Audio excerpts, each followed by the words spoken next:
Boom, there it is. Yeah. So yeah, are you guys ready for Thanksgiving? Because I am extremely ready. Oh yeah. Ugh. Uh, Oh, Yeah. wait, no, I have one. Um, Controversial question: is there a such thing of eating breakfast on Thanksgiving? mm, I don't know. Of I eating don't know. breakfast on Thanksgiving? I feel What? like that Wait, on Thanksgiving Day? Thanksgiving You know, Day. Thanksgiving Day. Absolutely not. Absolutely not. Like, are you kidding? Like, I mean, I think that you can probably put some science behind it. You know what I mean? So if you eat enough to like perfectly, you know what I mean, to like really get your appetite going, just to kind of prime it.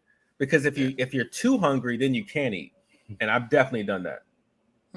I Mm, definitely have done that. So what I'll do is I'll maybe do a like 3 hour before snack or something, just to lay the ground, just to lay the foundation for, but just how I'm going to destroy my stomach, you know. you know, my strategy is I just stealthily walk into the kitchen when no one is looking and like grab the scraps with these and then like the cheese and stuff that's laying around. Like Yeah, that's my strategy.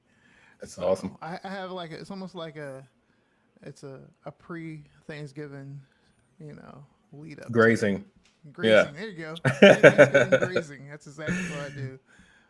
Every now and then I get caught and get kicked out of the kitchen, Yeah. and that's how that goes. Oh yeah, I've So been there. yeah, on my end, there's no such thing as breakfast. Breakfast doesn't exist on that Thursday. Yeah. It's first of all, people eating breakfast on Thanksgiving can't be trusted. Let's start there. You know, you're going against everything this holiday has been built for. What I've Yeah. started doing lately is I've started doing like a workout or like a walk or a run like that the morning of Mm. Thanksgiving and everything, to prepare, for that day, That's exactly what I'm gonna do tomorrow. I'm doing you that. know. I'm actually gonna get out there and work out tomorrow. Hopefully it's good. It's good weather. Oh And then But I yeah. that's watch I'm gonna do that. and then I watched the movie 300 to get my mindset ready.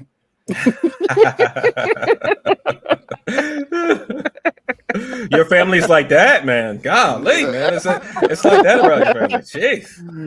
The Spartans. Okay. I didn't know it was like that. Just get it, uh, get it prepared and stuff there. Yeah. That's hilarious. Yeah, man. I understand. oh, You I know. guess we better get started, right? Yeah, a little behind the scenes action here. Yeah, man. Yeah. Psycho, kick us off there. Yeah. Yeah. All right. Let's do it. Um. So you want to talk a little bit about what we've been up to, or you want to? How you want to navigate this one? Do You know do the this. little B roll. Our little All right. coming soon countdown thing. Give All people right. the real action there. All right. See you on a few.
All right, boom, boom, boom. Hey. All right, guys. Welcome back to another EP of AI with Friends. If you're just joining in for us for the first time, guys, this is a podcast where a group of individuals, software engineers, builders, architects, doers, if you say, of artificial intelligence, we come together every week and stuff here.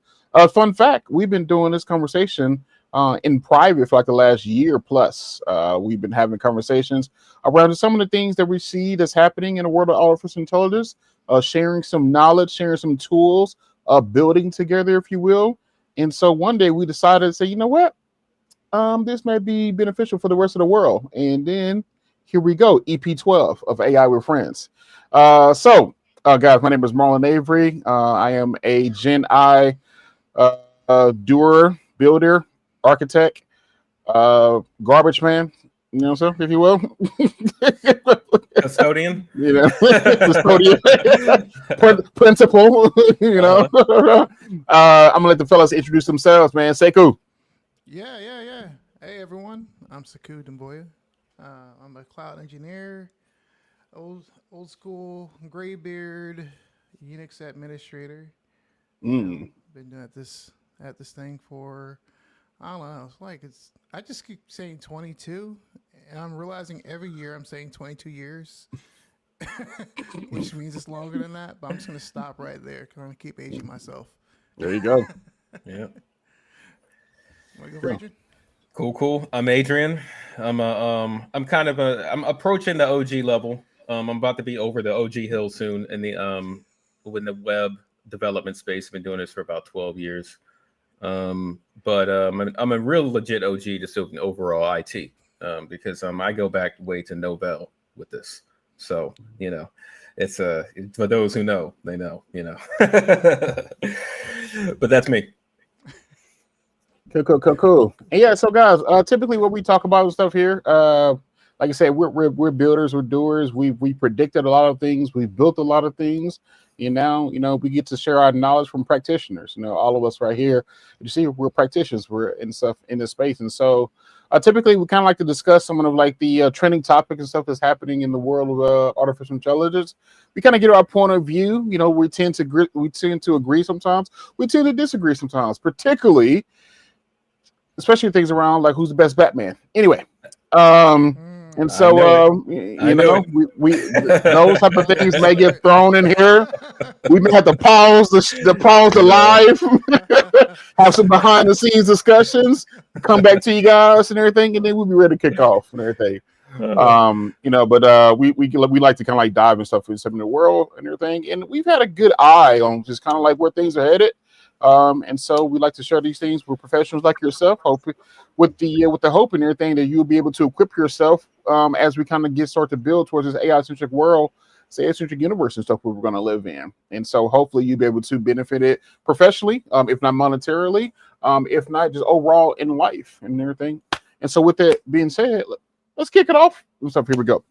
OpenAI, you know, one of our favorites discussion. Actually, you can't talk about anything with AI right now with OpenAI. Anyway, OpenAI is said they are moving beyond chatbots with AI agents. They're going to take action. They say OpenAI is set to release groundbreaking AI technology in January 2025, code name Operator, which will move beyond chatbots to AI agents capable of taking independent actions on behalf of the user.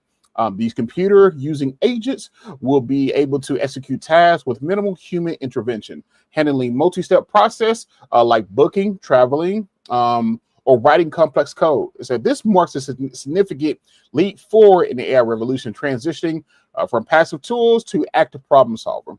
While chatbots have been increasingly sophisticated, their practical applications are limited because they cannot perform actions in real applications. OpenAI said the new agents aim to address the limitation by integrating with existing tools and workflows. This move aligns with broader industry trend towards automation as companies like Anthropic and Google develop AI that can handle complex tasks on its own. For instance, Anthropic has now introduced their tools that automate creations and things with websites and spreadsheets editing, while Google is integrating automations into Gemini AI platform. And Apple is also reportedly working on an update that will allow users to control apps and perform tasks simply with their voice, everything. So, Adrian, man, let's start off with you. OpenAI said, "Hey, chatbots is yesterday's conversation. They're calling it computer using agents is a new conversation. What's your thoughts?" Well, they better keep up. I mean, that's my first thought, because I got to tell you, the real oracle, the real canary in this whole agent conversation, to me, we talk about it every week, is LangChain. That was when I realized that this was going to be something that's going to be really sticky, was when I was using LangChain. Their movement into this, I mean, it makes me wonder where really LangChain is in this, what they're up to, what they're doing in this, while this whole agent conversation is taking off without them. First and foremost, I don't doubt that OpenAI is going to do a great job with it. What I will say is that there are a lot of people who have been doing very well in the agent space or whatnot. Looking at you, Replit. So it's, as far as it's going to be interesting to see about, with how the adoption of that new format. I feel like OpenAI has really, made its bread and butter off of just the chat interface. So will those same users use the new agentic type of features? I guess time will tell for sure, but I'm pretty sure, I'm confident they have some good stuff up their sleeve as far as just out of the box agents capabilities that they're going to roll out with this product. Yeah. You know what? I was looking at this article, and I've been reading up on what's competitor to OpenAI. I think it's Anthropic right now, right? Mm-hmm. Yep. And I feel like a couple months ago they released their computer use API. Yes. Started building some things around that. I feel like this is this is directly in response to that in some way, like, which I don't know. OpenAI so far has some pretty good execution right now on some of these different things. So I do expect, like, for them to kind of push it up a notch. With Anthropic having this feature already, meaning that they have a little bit of a head start. But like, there's no good user interface to do this. You have to like wrap it in something in order to like get it to in order to like take advantage of it. It's not like there's a desktop app that has this functionality where you can do the computer use. So OpenAI has a pretty good app. Like, I use it like all the time. The fact that I am a little worried about letting OpenAI rummage through my computer. Mm-hmm. Seeing all the things that it sees and training its model based off of that. 'Cause nothing's free here, right? No free Facts. lunches. Mm-hmm. So I'm a little worried about that, but I think it's an interesting, it's an interesting interface to move from just be able to chat and like have this chatbot interaction to like almost have someone working on the computer next to you. Feels quite interesting. I just want to see the delivery. I would love to see like the demo of some of this to see what this really means. And sadly enough, it's a little departure from OpenAI, right? Because last time they released some of their big offerings, they said, hey, we're doing this thing. Here it is. Like at the same time where they talked about it, like it was available for you to do something with it. Like now they're moving into this world where they're like telegraphing to the future. You know what I'm saying? like Sono. Yeah, exactly. So I don't know if that's like a change in their strategy or what, but Do you think it has to do with, or is it related to the benchmarks, the 4.0 benchmarks, maybe not hitting where they want to? So maybe like this is going to, you think that maybe that fact ramped up the effort on the agentic side? I think so. I think so. Like what I'm seeing, not like I'm not seeing like, you know, people raving around about a new LLM and how it's like able to achieve something new that hasn't been achieved before. But I've been seeing tools or reusage of the same thing in different places, right? Mm-hmm. So, which is kind of cool. I think we need this moment right now. We need the moment where we're actually going through retooling our how we're presenting this to our users, building tools that kind of build all it. That's a sign of maturity that we're trying to bring into it, rather than just feature, feature, feature, feature.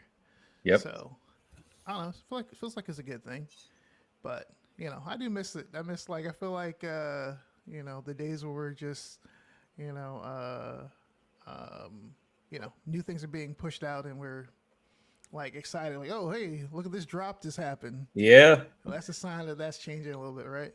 Yeah. It's less a hobbyist Yeah, activity, yeah, you know. exactly. So I don't know. What do you think, Marlon? Yeah, I think I think I'm gonna start off with what Adrian said on like, do you think this is a response to the benchmark measure? I don't think so. I think this is simply to kind of like show competitive edge in the market and also kind of keep the consumer interested or on their toes, so if you will. So Apple does the same thing. Mm-hmm. We get the whole unveiling, on demo day, and then the release is 3 months later, or it's coming soon, so it's just like, hey, we're building this, we're kind of like, putting our chests out, if you will, and then we'll keep iterating and stuff on behind the scenes and stuff of it. And then secondly, computer using agents is very interesting. I think this takes us into a world of automation that we couldn't imagine. And so one of the things I see so many opportunity and stuff here is now I see a world where the agents would be the vehicles to go to point A to point B, but you still need passengers, luggage, fuel to get it there. Meaning passengers may be your passwords. Fuel may be the data and stuff that you need to give it. Also, too, you need to give it access to your debit, credit card information. Now, what happens with that? Do you embed this into your agent? Second question behind that, is this agent, is this user owned? Is this simply an OpenAI, IP? I mean, all of us OpenAI IP and everything, but am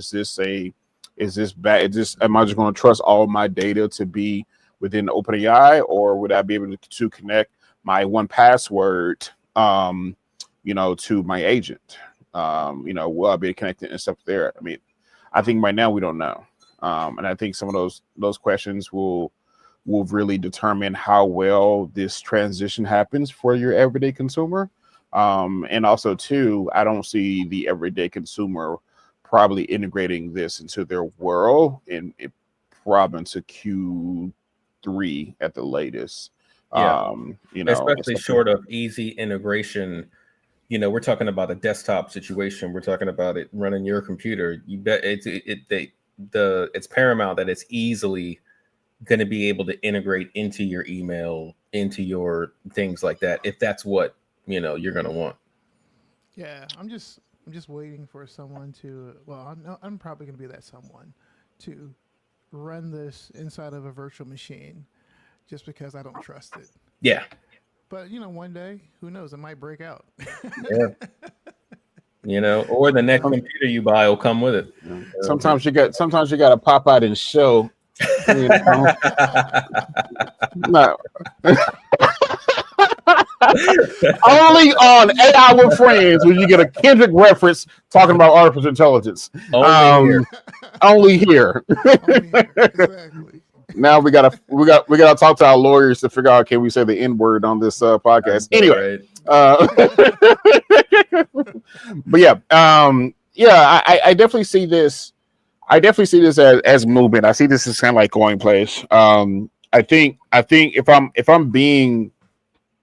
looking at competitive landscape, I would argue, and this is maybe a little surprising, Mm-hmm. I would argue if they execute right, that's a big if.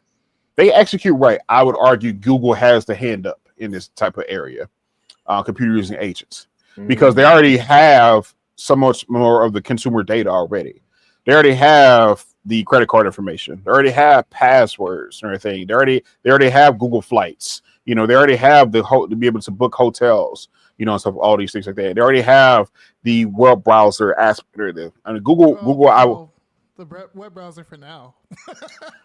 So that part, and that's why I said if they execute this right, because Google has they got a history of being first to research, last to consumer, and so it's just so many different times where they're just there first and just drop the ball. Stuff along the way. So if they execute this right, I think Google has a leg up in the computer using agents competitive landscape. Oh yeah, it's so crazy. I'm sorry. Go ahead, Sekou. No. I'm just agreeing. I'm just thinking about it. They have they have their Chrome OS, right? They have that. They have ways to do deeper integrations than what OpenAI can do. They have a web browser. Well, unless the DOJ takes it away from them. Or not DOJ, the FCC? FCC, maybe? Yeah, FCC takes it away from them. Wait, was it Chrome that was going to break up? I thought it was something else. Yeah, no, they're talking about taking Chrome away. That's wild. But yeah, I feel like you're right. Right, I feel like there's some potential that I think Google can actually take advantage of in here with Gemini. I don't know, they're moving pretty fast. I'm like, every time I look over at Gemini, I'm realizing, oh, there's a lot more there than what I saw before, but it's just not as advertised as well. I feel like it's weird because we've been kind of circling the drain on this about this conversation with Google for like years, and that is that there are another Marvel reference incoming, but they're the Thanos that's kind of sitting back in the tech world where everyone knows they have the most data, and if this is a data economy, the need the kind of like reactionary response is like, okay, if this is a data economy, this person they have all the coins here, Okay, so watch this. I see your Thanos reference, and I raise you. If Google is Thanos since I'm in this area, I'm going to say Apple is Thor.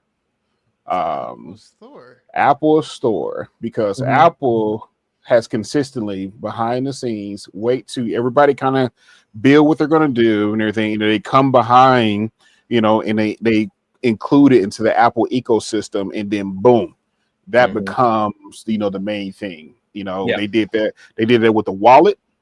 They've done that with several different products and everything. And so, yeah, I could definitely see, if they get it right, if Google does it right, I could definitely see them being Thanos. But I can see Apple coming through and just. But that's the thing. Thanos decides. It's when Thanos decides that the percentage of the population needs to be cut down.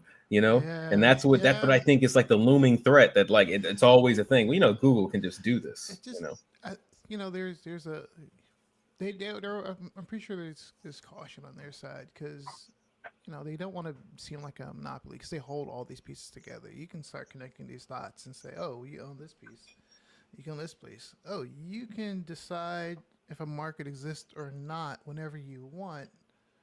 Oh, wait, that's a monopoly. Let's do something about that. So I think there's a perception that they want to protect themselves in some way. They can't, even if they wanted to do something like that and utilize all the different verticals they have. I think that's a really good Wait, point. hold on. I'm sorry. Are you talking about Google or Apple? Google. Okay. Google specifically. I think that would be a little bit challenging. But my question is, if Apple Store and what you call it, Google's Thanos. Does that make XAI Loki? Oh, totally Loki. I mean, just Of course, Mm. you know. Loki is the reason why the Avengers were started. I'm just saying. Yeah. He actually did start the Avengers. He made them I all see where you're going with wanna this. take down the one person so I that see where you're going with this. I'm just saying. Okay, Mhm. then who's Anthropic? Who's Anthropic? Who is Okay. Anthropic? Anthropic, I'm gonna say, is Black Panther. I'm gonna say Anthropic is Black Panther because Black Panther. Okay. meanwhile, while this conversation is going on, Anthropic is they're having the agent conversations and they're also talking to Palantir. You know what I mean? They're also getting in cahoots with like the more you know, Wakanda like forces. I guess that's why I call them. You I'd mean say that they're like definitely Amazon? Black Panther. So wait, hold on. We got to be careful here All because right, yeah. if you're saying Anthropic is Black Panther, that also you're admitting that Anthropic has the more advanced technology. Well, in the comic books, they sold the vibranium. You know, it's really complicated. You know, we can get into it, but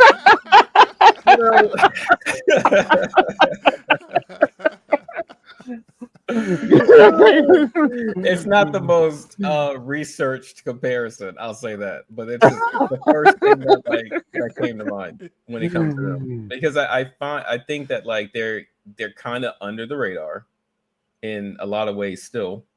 And that like I think that the big players still snatch the headlines when it comes to AI over something that Anthropic's doing.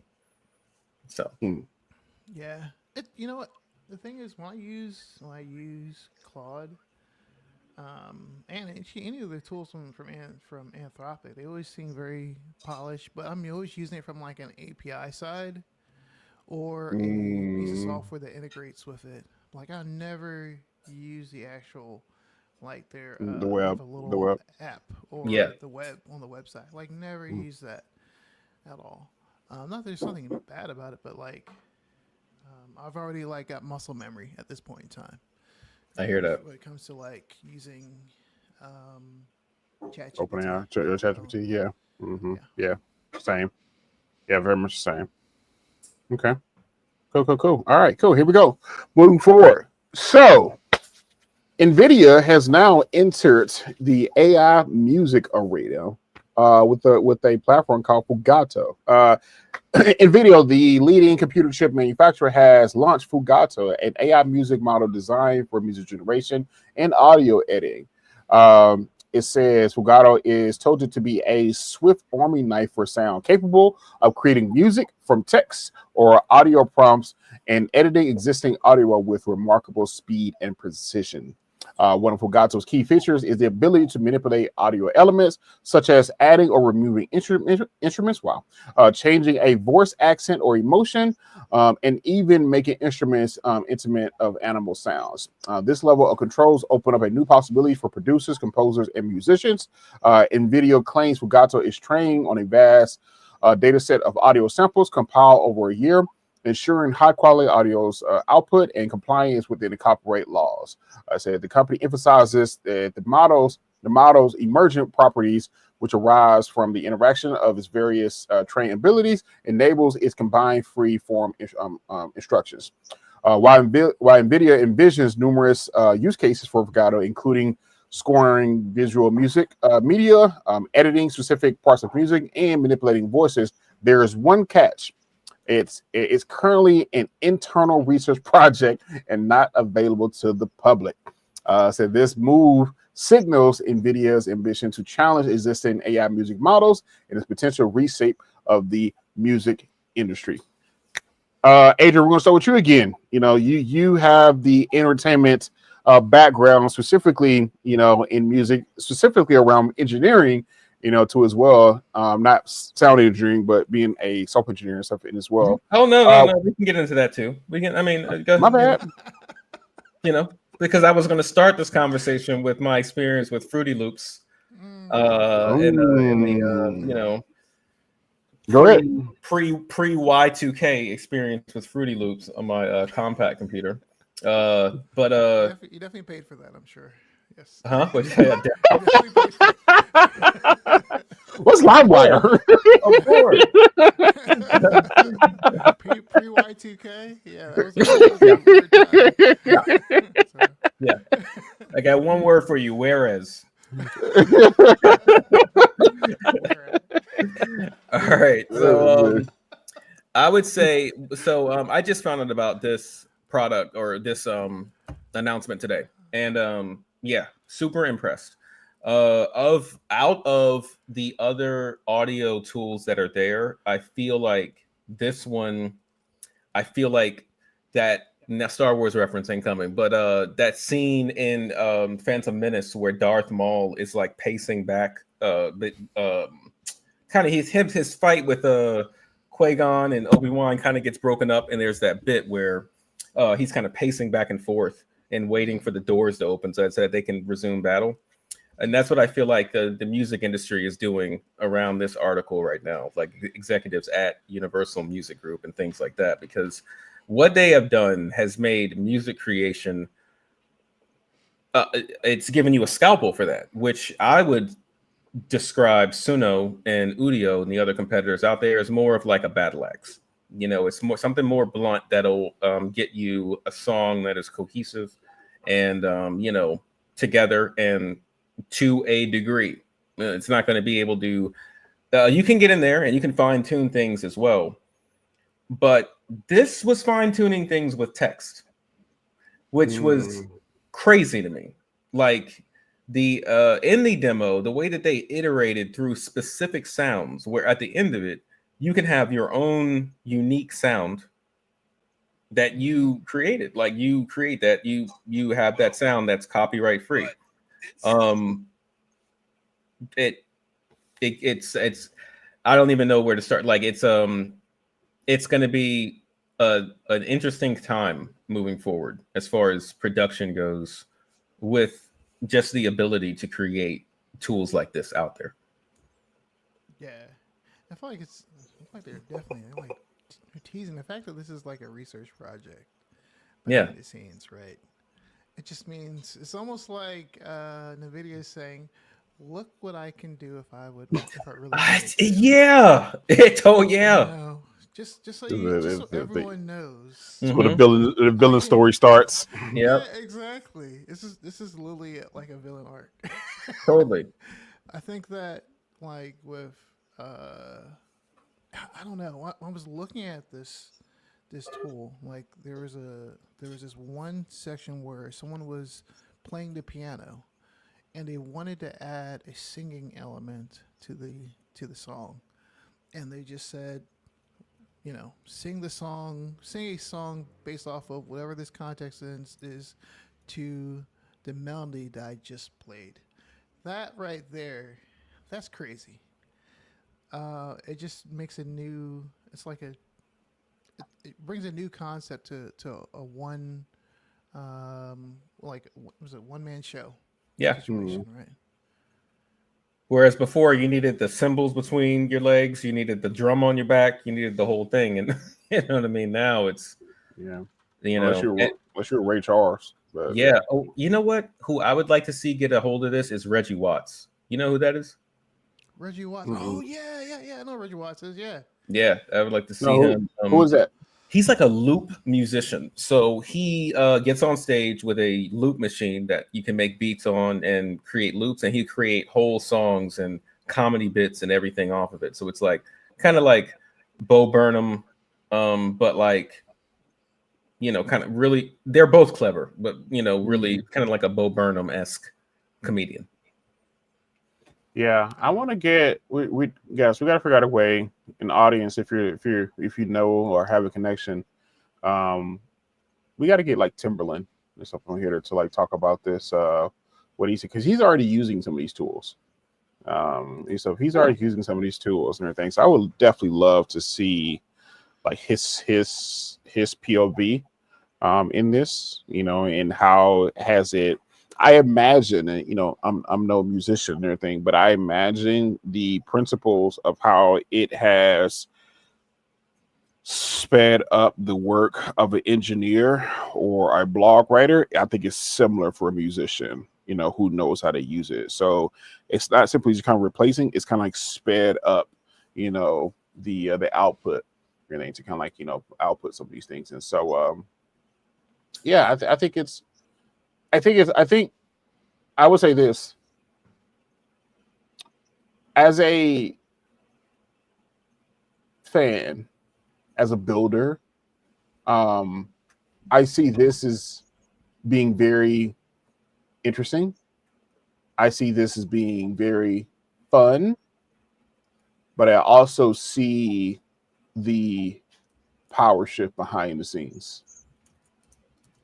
I see the power shift. I see how if you're a music label, you have to be terrified right now, with all these things stuff happening. Because as we know, like, music labels, they don't typically, invent, they play defense. And so this is where you get your Spotify's, your Apple Music's, your Pandora's and everything. So for the world. And then typically once the music label has typically sued them, they're like, oh, okay, we're done suing, now let's partner, and everything. They did the same thing with TikTok. And so, yeah, I can definitely see how this is shifting. My biggest question, of this or in this is that where does that leave the artist? Does this give more control to the artist? Now, if I'm using, something like Fugato, does Fugato have to be kind of written into the rights and stuff of the song, and stuff now? Do they get points of the album, and stuff now?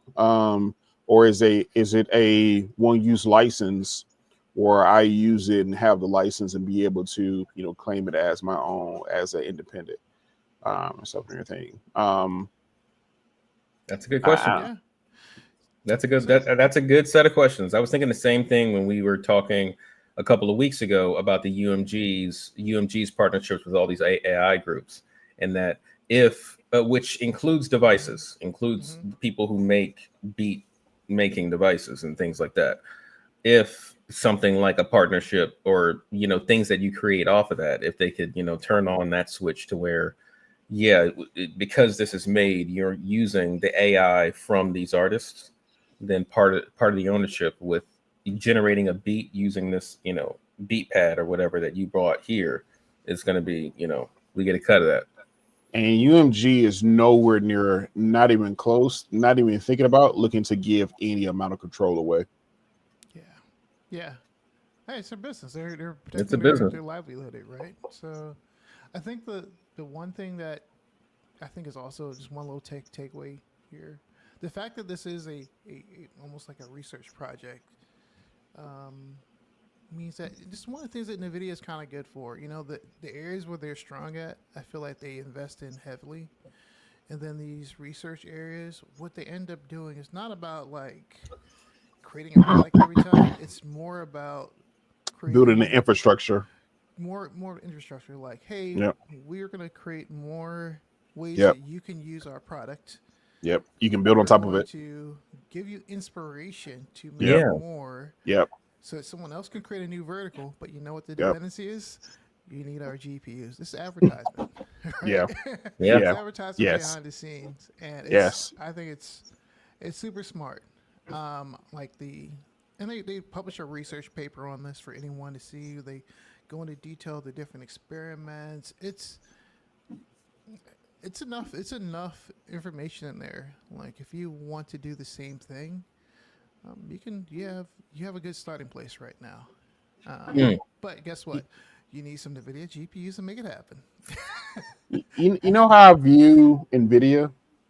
I view NVIDIA just like I view the pharmaceutical companies.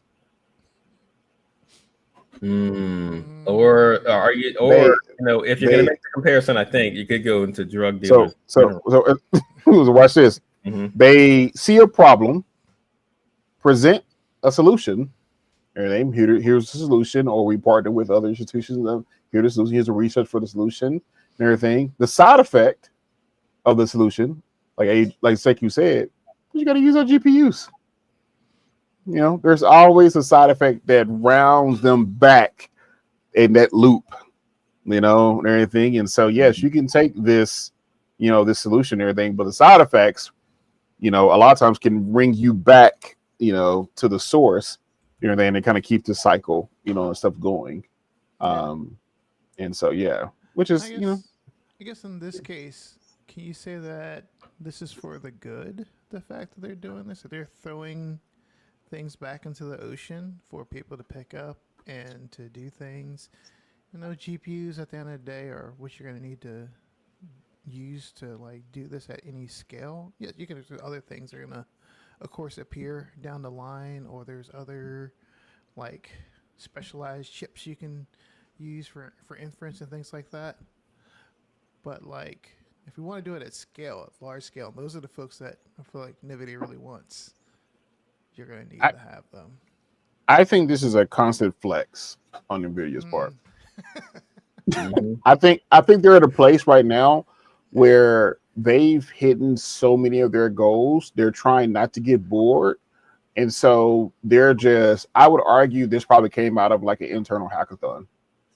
Oh, I'm sure they have, you know, they have captured so many talented folks over there over the last year, with their rise to being the largest company. They've been gobbling up great engineers in ways that I have not seen in a long time in the Bay Area. So I am not surprised that they're like kicking out stuff like this. This is a lot of the mind share is going over there, I think. Yeah. This is a constant flex. This is just like, you know, don't say no wow to piss us off, because we'll just release this thing. We'll create a whole new department.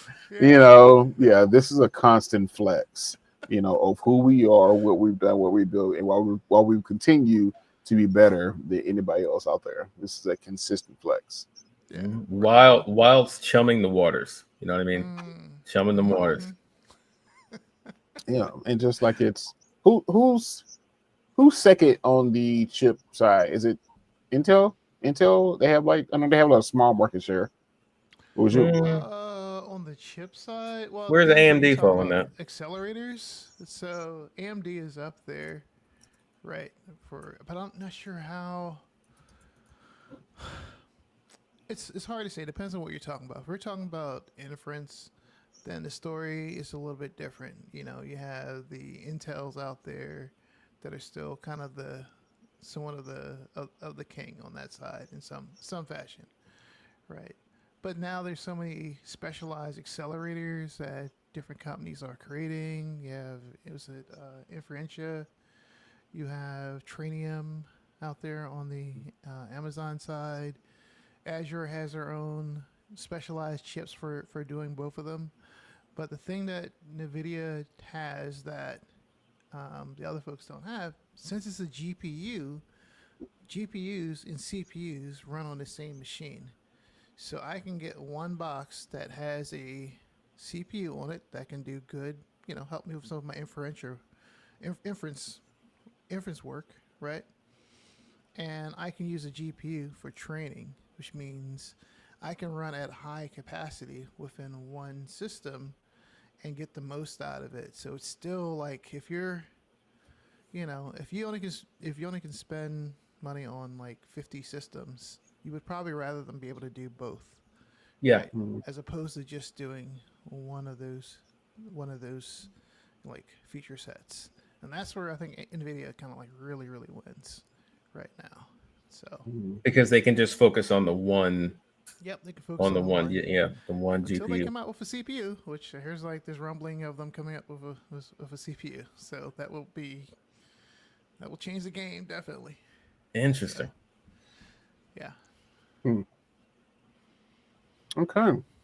Speaking of changing the game, Uber is now leveraging its gig worker platform to enter into AI label business, connecting companies with independent contractors to perform essential tasks for training AI models. This new division called scale solution expands Uber's business model into the rapidly growing field of machine learning. Uber is recruiting workers from various countries, including Canada, India, Poland, and the U.S., to perform tasks as such as data labeling, testing, and localization. He said this move highlights the hidden human labor behind the AI development.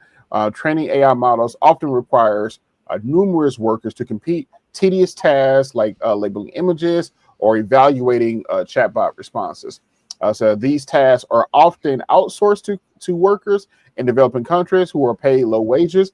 For example, an engineer in India reportedly being paid only $2.37 per sheet for comparing and rating AI-generated code solutions.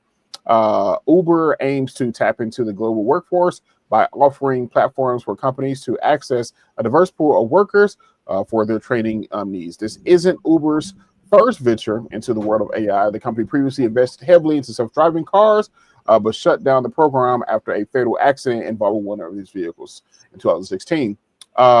It says Uber seeks to capitalize on the booming demand for human intelligence in the development of increasingly sophisticated AI systems. Sekou, Uber said they're going to lead this gig training AI economy with the power of human in the loop, if you will.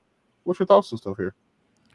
Yeah, this is an interesting one. Um, it's one of those things where you look at tech. We're all consumers of tech Mm-hmm. out here, and we sometimes we don't think of what it takes to actually get to these wonderful things that we have in front of us, right? I remember when, like, what was it, years ago? I jumped on the EV train, right? And I was super excited with the fact that, oh yeah, I can get this car. It's lower gas. I don't have to pay for gas. I'm able to, get access to cool tech and things like that. But then later on, you learn that there's a connection between the lithium ion batteries and um, the sourcing, which is a large producer of cobalt, which is one of the main ingredients for that. It's coming out of the Democratic Republic of Congo, right? And the fact that U.S. companies, since we're so big and we're so influential, we can, you know, we can exploit, we can continue to exploit Africa in some ways, and these other economies. I feel like we got to do better. I think that's what it really comes down to, right? And just because, well, actually, in Uber's case, they have decided that they are going to be the middleman. They are going to be the Uber uh, Pun of intended. labeling, of the Uber of labeling. Yeah. Which for folks who don't know, like what labeling essentially is when someone would go through the process and say, okay, example of on the image side of this. If there's We've all done it as users already. Yeah, we've all done it by saying yes and no on different feeds and things like that. That gives signal back on whether something is good or bad. But in cases where, give you an example, like if there's like new imaging technologies that need to be able to detect Hot uh, dog. what a hot dog is, what a hot dog is. Someone at Silicon some Valley. point has to look at a hot dog, circle the hot dog, put those input values into a system in order to record that this is a hot dog and to build that as the actual training data for that. And because there are always new areas and new things that we want to look at, like there's always a origin, because AI is not creating anything original. It is recreating what is already been that's already there and seeing the Yep. patterns that are associated to it.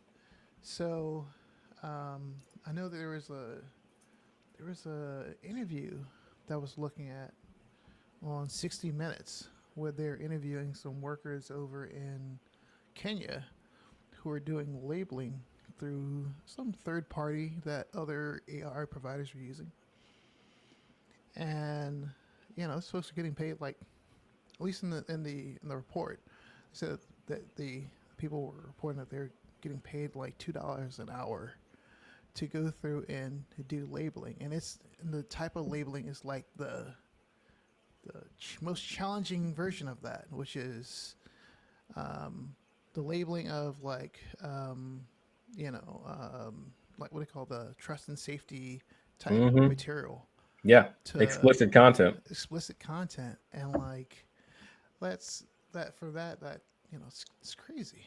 It's crazy. Folks needing to have like therapists and things like that and support, and in countries where those like availability to services are not quite there, like I don't know, I feel like you have to remember there's like of all the technology that we're looking at, there's always some human cost that's happening right now, and Yep.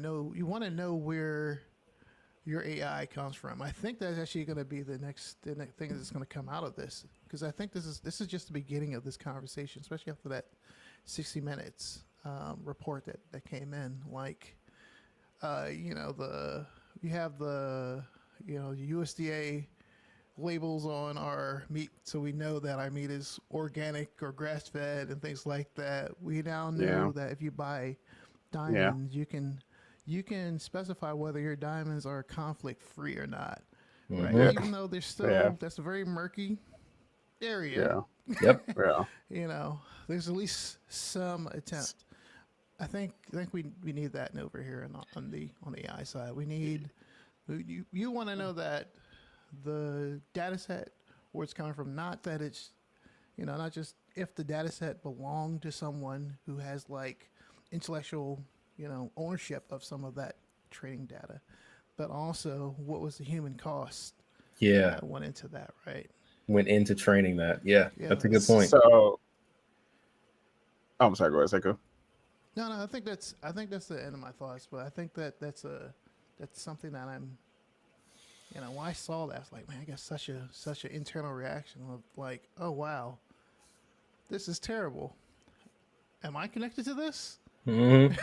It's the first thing came to my mind. I was like, wait, am I connected to this in somehow? I hope not. Yeah. Yeah. Um, Okay. Yeah. All right. You got. Uh oh. Go ahead.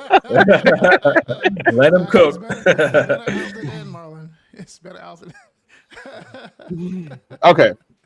So yes, I do agree that there will at some point there will be some type of like labeling that this AI data has been created safely, or it's been created in feasible human conditions and Or things like that. just no humans were harmed with the No creation of this humans are AI. Would be a good one.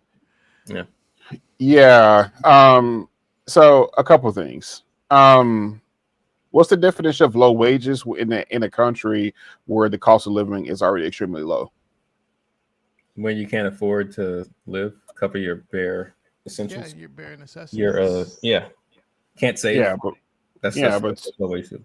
and this is no left or right conversation, but I'm just like asking a general question here. $2 per seat could be equivalent to somebody over here making $20 an hour. Everything in a certain country and everything, and so yes. Go ahead. It depends, right? So, like, a car is still going to cost the amount of a car. It's not like you're going to ship a car over to Kenya and you're going to slash the price because of the economy. But also we're talking about places like India too as well, where there's not a lot of cars, so you got a lot of scooters and motorcycles and things like that, where it's the predominant transportation.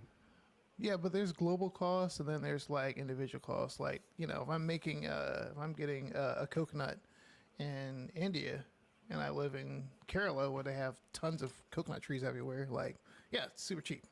Sure. I'm getting one over here in Nairobi. That's a different story, right? Because of imports not coming locally from there. So yes, there's local economy, right? Costs. But remember, there's also the global layer that's out there. So things are still going to be expensive, right? Yeah. You're still not going to be able to have the same life, right? Right. Okay. So got that. Again, this is no left to right or anything. This is just genuine question. I do agree, like I said, there will be some type of labeling and stuff there too as well. I'm an individual. So what was the big food Netflix documentary that changed people? Like, oh my god, this is terrible. I'm going vegan. What was the big one? So many forks over spoons or forks over knives. It was like one large one that like people were like mortified and everything and stuff of it. Yeah, stop drinking milk and all type of things. Yeah. Which one you're talking about? Yeah. So Sekou looking for it. So I know when I hear it, but yeah, I do think eventually you're probably going to have some segment of this and everything where people are kind of like locked into a room and they're just like sitting out putting identifying pictures, use cases, use case of 1/2, things like that and everything, and the work conditions or anything are not going to be favorable or anything. And again, I'm not saying that this is okay or I agree with things like that. What I am saying is consistently, proficiently, is a country like the U.S. has also shown, for the most part, they actually don't care. They actually don't care. Like you've had segments of that where definitely it changes people's perspective on the eating habits and things like that and everything. But we're also a country, even with those type of videos and documentaries that has been publicized on Netflix, we're still number one in obesity. Like we still lead in obesity, even with like these type of like things and stuff like that. So I say I agree on there will eventually be some type of labeling. I question how much will people actually care with that, anything. So I question that part, and stuff of it. The other area of this is, it's hilarious to me. So I used to work at Uber, not as a driver, but as a worker and everything. I used to work at Uber and everything. And so I'm kind of terrified to say what I'm about to say, but yeah, whatever. So I used to work at the Atlanta office, and typically it's hilarious to me that Uber is kind of getting into the space and everything, because typically at one point when Uber was at its largest scale, it was being shared that the way that Uber platform works is 70% of the wages go to the driver and Uber keeps 30%. Everything. And that was the word that's been pushed out and everything. So at the time I was working on like the support staff and everything. Marlon Avery was the individual, at least in the Atlanta segment, that figured out that actually that's not how the system works. And I was looking through code. I was like figuring out. And so I was like, oh, that's not how the system works and everything. And I'm not sure if they changed it or how it works. How it actually works is Uber evaluates, creates an algorithm based off your distance, your time, all of these things like that. It creates an algorithm and it gives a guess of how much the ride is going to be, for the rider. It gives a guess. And so say for example, what the health? Yes, thank you. That was the thing called. So it gives a guess. So say for example, it's $100. It's $100, right? So it gives a guess to the rider. The ride is going to cost $100. And then on the driver's side, everything, it does the same like algorithm, and it says we guess that basically this ride is going to cost $60. Everything is going to basically you make $60 and stuff from that. Everything. So if you got $60 over here and $100 over here, where's that difference? And typically it's not that large, but I'm giving a good example of stuff here, right? Yeah. So the rider still pays $100, and then the driver gets 70% of the 60. So Uber still takes 30% of the 60, and they keep that middle. Yeah. For the longest and everything. So I'm saying all to say is that it's hilarious to me that they're starting to kind of get into this let me connect this individual to this individual and everything, and I'm gonna take a middle of it. Everything. It's the same, yeah, it's kind of saying the business model and everything. So there could be a lot of issues and everything with it. So I don't. This is interesting and everything. If I hate to admit, it's kind of genius on Uber's part. And it's a very very genius move. There are definitely going to be some legal issues and stuff around it and everything to find human beings to do training, for set, data sets and everything. But as users, we've all logged into Google, and Google says, "Hey, select the squares where the bicycles are," and everything. And so that is training. You're training an image model and stuff in that and everything. So that's training. And so now they'll be looking for people to do this full time and everything. So whatever it be. Third thing is, I find it interesting that Uber, and they've done pretty well in this area. I find it interesting that they're predicting that we will need more data sets. When there's certain areas that say like, hey, we don't actually need, we got all data sets, or you can use synthetic data, things like that. And Uber saying like, actually that's not true and everything. We're going to need more data sets and everything, and particularly for specific use case areas and things like that. And so I find this very interesting, which also means that the foundation of what we thought we were at the bottom of the first until like this build of GenAI, and that, hey, we're ready to take off and everything, it looks like, if Uber's right, it looks like we're probably in the middle of the first, not the bottom of the first. Because if Uber's predicting that you're actually going to need more data set that you actually think you're going to need to get very, very much more outcomes, everything, which also means you're going to need more inference, more GPUs, all different things and stuff as well. And so now you're going to need more cloud computing. You need all more of these things which you're going to use and everything. And so now they found a network, if you will, in the middle, and saying like, hey, this is one of the use case, one of the solves that's going to help us kind of get from the bottom of the first to the top of the second, or wherever it be. I find this as annoyingly brilliant on their part. Like I find it very, very interesting and stuff. And so I'm definitely gonna follow this more. Yeah. Cool. Yeah, I think that it's interesting because just from a PR standpoint, like Uber's, when we're talking about the 60 Minutes piece, and we're talking about the conversation around Uber actually maybe sourcing the people who will be working for these, most likely super low rate wages if they're outside of the US. And so it kind of like it looks strange in the PR-ness, public relations-ness of it, because with me, when I think of Uber, I think of their scandals just as well as I think of how convenient that it is, because it's just, there's been so many. I've had people that have had, like McDonald's. Yeah, it's but more so with Uber than McDonald's right now that comes to mind, to be honest with you.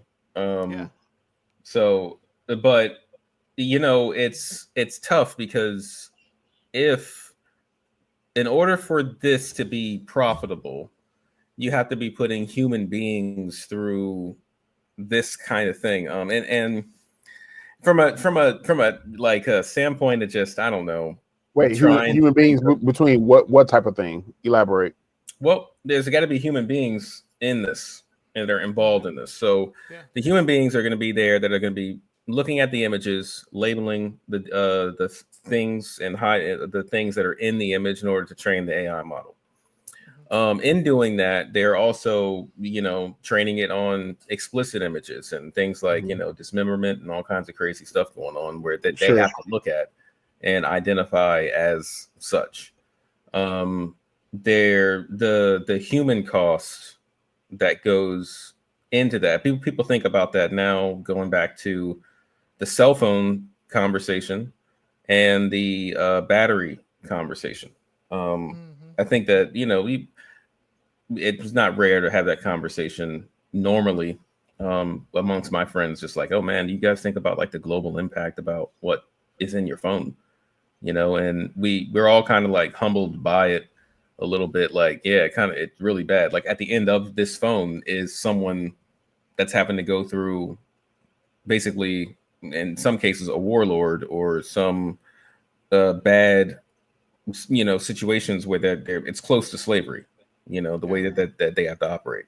So the PR situation where Uber is inserting itself in and being the kind of intermediary contractor, just like in the 60 Minutes article, they named the company that the people work for. That company is paid by, whatever AI company, Google or whatever. But that person in this country works for them. Okay. And this person is saying, the company is saying, you're not working fast enough. We need to double your output, and we need to give you, we need you to double your output or increase your output in less time constantly, while getting a low wage, while being traumatized. It's rough. It's a rough, like, kind of cost that to it. And, I agree with you, Marlon, too. Like, it's, when you think about anything outside of the US, it's hard the average US citizen to really, not going to really, it's not going to be their top of mind when they go to the store about the whatever human cost that is with that. But I think for those like in the know, for those that are working in the industry, I mean, it's definitely, which isn't the large portion of the U.S. population, they probably have no idea. I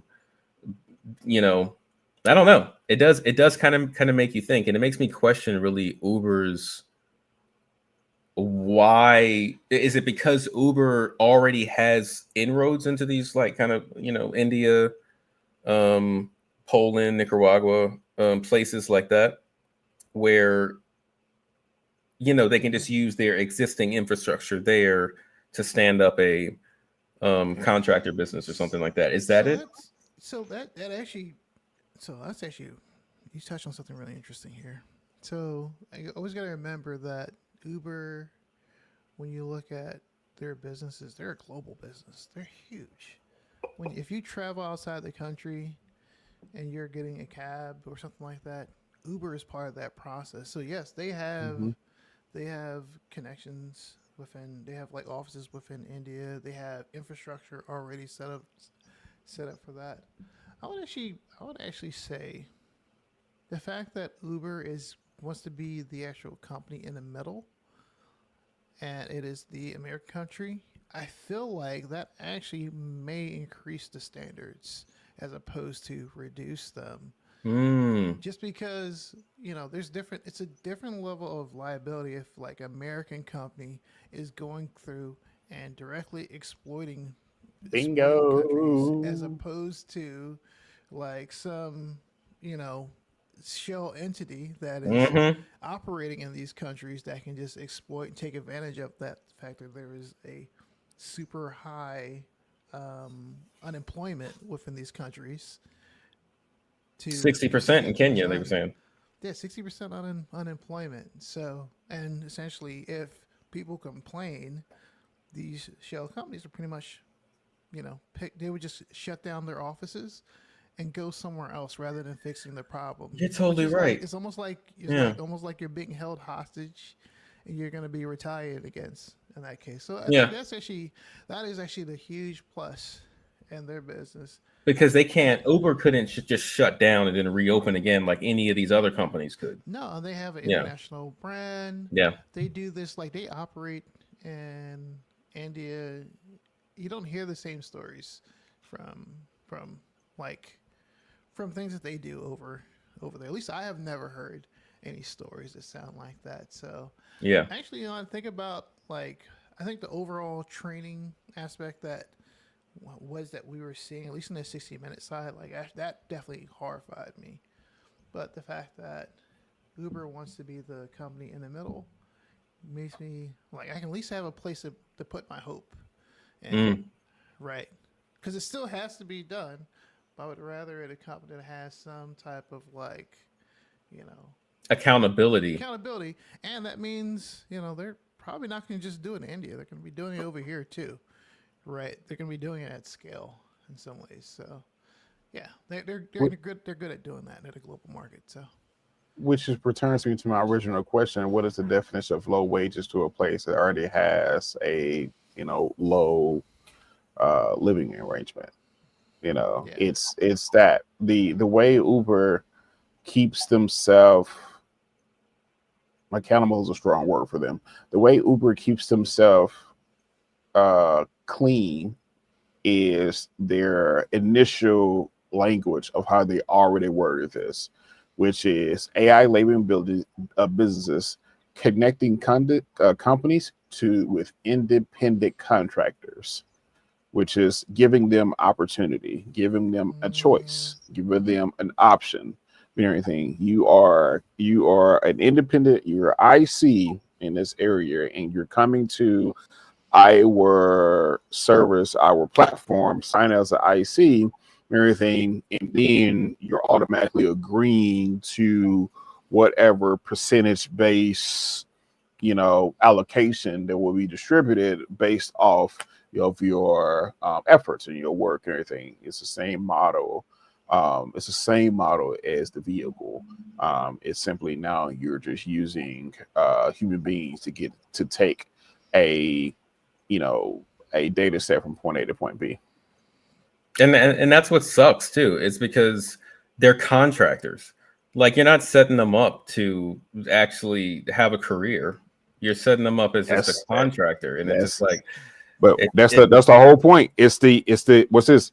The gig economy. That's the whole point. Well, it's shifting away from that. It's the whole point. It's the gig economy. If you have a country that's closer to third world, and then you're going to roll out the gig or something that's going to contribute to the gig economy, I really think that that's going to do nothing but just keep the economy low, keep the performance low.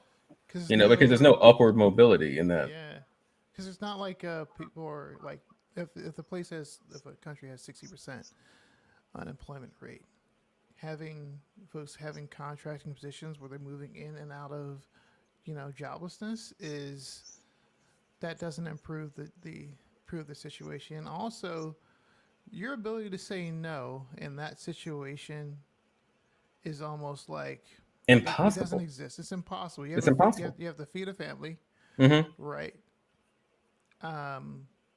That means that if there is a situation where something not good is happening, like your ability to speak up in that case is like non-existent. It's like it's the lot of the set of the type of leverage that's inside there. I think that's what makes it a little bit more exploitative. And when you're not actually paying what is actually a human living wage in a country, or setting up folks to they're just taking advantage of cheap labor, really. Yeah, And that's I hate to tell you, that's how a lot of folks came to United States. That's how this country is built, for sure. Cheap labor, right? Yeah, I mean, I think it was below cheap, free. but yeah. Agreed. Agreed. So, yes. Okay. Okay. So I'm gonna disagree with the initial point you just made, which is this keeps the wages low. I'm gonna disagree in some of the area. Independent contractor. Let's take the vehicle standpoint of where Uber stands today within America. Some individuals found a way to make it a career. Some individuals, like when I was working at Uber, we had some drivers that was making six figures, and even to us, we're like, bro, how are you doing this? And everything. And so it was a small percent, everything for sure, everything. But we had some drivers who figured it out. We had some drivers and everything who were able to, use this as a side income so they can go buy their house, and then they stop driving. We had some drivers that were just using this in between roles, and everything until they land their own, own thing. What it does is, if you have an area where it is 40% unemployment, it gives opportunity with the alternative still being nothing. you know, everything. And so, yes, it is a form of exploiting, but I think it also too comes back to the individual on what they do with that, because some people can use this as a stepping stone, and the ground was like, man, okay, I'm at the bottom, but if I can just get to step 3, I can figure it out, you know, step 4, 5, 6, and stuff and be. And then some individuals will be like, hey, you know, guys, and I'm gonna wait until they decide to pay me more. I'm gonna wait until they decide to do a, like, that is kind of what we do and who we are, even in this country and stuff as well. You're gonna have people who took their job from McDonald's and everything and used that as a funding to start the learn curve business, everything. It's the opportunity and everything. So I while it's I hate to wow, this is really hard to say. While I understand the wow, okay. While I understand what we're seeing on opportunity to a place of that has 40% unemployment, I also would say it's also not their sole responsibility to come in and just solve the whole thing. I think you come in and you give opportunity as a stepping ground. Now, yes, they figure out a way how to leverage that to get what they need, you know, to as well, or get, you know, opportunity to build a new business model, a new division, as well. But I think in this area, you will have people, which is wow, that will use that $2.37 per set as a stepping ground and be able to put their child in that middle school that they're always been trying to get to and everything. They just couldn't afford to do so. It's just a stepping ground. I don't think it's their sole responsibility to come in and just solve this globally in some of these countries and everything. I see this as, here's an opportunity as an IC, use it or not. Yeah. I mean, I think that's definitely one. That was tough to say. Yeah, it's a harsh perspective. Yeah, because it's basically like you either take it, it's better than nothing. You know, at the end of the day. Yeah. Because even at McDonald's, you can move up. You can't move up when you're labeling the images like it. Like it's going to be very. There's not really a lot of, when it comes to contractor work. You wouldn't be a contractor for McDonald's. You'd be an employee. So there would be certain benefits and things that kind of go along with it. And it does kind of seem like, I mean, with a company that has that much money, and it could, one thing that could be transformative. Number one is, like, say, I don't know if this will be possible there, but just like benefits or something like that, like give them something to which they can, maybe healthcare or something. That took years on the driver side. Years. That took years. Yeah. If they are able to do that and really, because if you do that, you can change their lives. I mean, no matter the wage, if it was benefits involved. Yeah. So and they're able to do that. I mean, I don't know if they're able to do it, but it could be true that they're able to do that. And but if they're not, it does to me, it kind of kneecaps the possibilities of you. It just further just like kind of makes a truth resonate that there's not really a lot of opportunities there to work. Yeah. If I'm not mistaken, too, I believe also the healthcare, the benefits part for the driver side, I believe that was forced by the government for Uber. I believe they lost like a court case or something like that, and it was like they were kind of getting out of it because it was saying that basically the drivers wasn't recognized as employees, so they didn't have a need to do so. And then the court said, whatever, you got to figure this out. Yeah, okay. And that's the U.S. Time. Ain't no courts over there. It's gonna be like,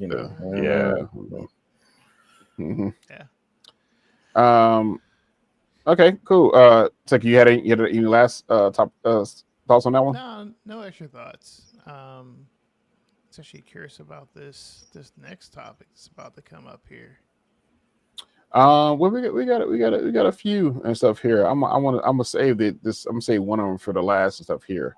Uh, Lately there has been a surge of downloads, a surge of people switching to this new platform called Blue Sky, which is now the new competitor of Twitter and Threads. I'm gonna be honest with you guys. It took me forever to figure out that Blue Sky that was like actual competitor to Twitter. Anyway, so Blue Sky now has some concerns around their third party AI training. It says despite Blue Sky's stance against its training its own AI system on users' data, a recent incident highlighted the vulnerability of the public post to the third-party scraping and use for AI development. A machine learning librarian at Hugging Face downloaded 1 million public Blue Sky posts using the platform's API for machine learning research and published the data set. While the data was later removed due to ensuring controversy, the incident underscores the potential for the public Blue Sky's data to be used for purpose beyond the platform's control. Blue Sky acknowledges its limitations in enforcing user consent preferences outside of its own system and highlights the responsibility of third-party developers to respect these preferences. That's funny. The company is exploring ways to enable users to communicate their consent preferences externally, but the effectiveness of such measures remain unclear. This situation raises crucial concerns about the data privacy controls in the age of social media and AI development. While Blue Sky is gaining popularity, it now faces some same scrutiny as major platforms regarding data usage and ethical implications of AI training. Sekou, we'll start with you. Yeah. Blue Sky already underneath the fire seat. Oh man, I was a little sad about this one. Um, I so just a little background. Like was it the other night? I was talking with my wife about this about Blue Sky, showing her how the feeds work inside of it. You can like have a feed or even create your little own feed that like looks the way you want it to look based off of regexes of posts that you would want to capture Mm. and adding it into Blue Sky. And I got her signed up, got her using it, and we're about to get rid of our X accounts, right? And then today I was going through and I saw this. I was like, oh man, this just feels like, I feel like they're doing a good deed by like creating this company and, setting it up so that like, what do they call it? They said they're billionaire proof. That was one of the things the CEO said. Yeah. Because like if you wanted to like buy out Blue Sky, all of their things that actually make them unique are all open source and available out there. So you can just create another one if you want to and reuse some of the and there's no way to like get full ownership of it, right? So I was super excited about this. When I saw this, I was like, oh man, this feels like what's the saying? No no good deed goes unpunished. I've heard that before. That's what it feels like, right? This act of kindness that they have put together has kind of like backfired in a way. Because one of the things that happened on X when it was taken over is they like got rid of like your ability to like create just integrations to like connect to a stream to like build your own web UI if you want your web UI to look different. If you Yep. wanted to like you know set up your fees in a particular way, you can build something for that. So they have a public API that you can just use, and it's awesome when a company provides that because you can I feel like I got a lot of like my experience, doing integration. The fact that someone had a public API that I could actually build things around, right? Yeah. So it's super sad, um, and the fact that this person has turned it off, great. But like now, everyone is gonna be hitting up their stream to do exactly what you just turned off. And now that has been published everywhere, like, what are they gonna do? They're gonna have to put some, I don't know, put some authentication around that, like make it so you have to have a sign up page in order to get an API token and prove that you're not going to use it for training. Like, I don't, what can you do? It's not a lot of good options inside of here. Yeah. So I don't know. That's how I'm feeling right now. It's just a little down, but I'm still a Blue Sky user. I don't think I'm going back to X, and I never really understood Threads. I don't know. Might be the my generation that I'm in, but The like last island. what is happening here? You know the truth. I never truly understood Instagram, to tell you the truth. I'm just being upfront. Yeah. I have no idea. If I cannot search it, why does it exist? All right. So, yeah. You got your AARP membership is going to be in the mail. I have one. You know. Oh, you already got one. I do have one. Yes. All right. Well, then you're due for your new set of golf clubs then.